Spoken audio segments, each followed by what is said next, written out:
પણ દેદી માતાજી ચામુંડના દાણા લેતા પહેલા એટલું કીધું મારી આ 70 વર્ષની ઉંમરની માલપા મેં હવાક મણ ઝાર ખાઈ ગઈ છે.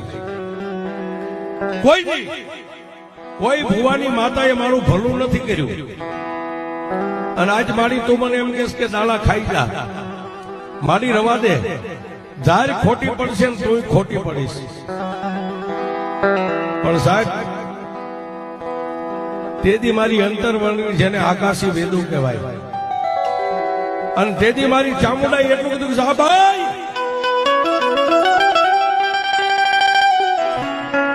આજ સુધી તે ગમે એટલા દાણા ખાધા પણ મારી ચામુંડનો એક વિશ્વાસ રાખીને ખોળો પાથર અને આ દાણા ખાઈ જા અને જો 90 મહિને અને 13 દિવસ જો દીકરો ન આપું ને એ તો દુનિયાની માલમાં હું ચામુંડ. Download ShareChat.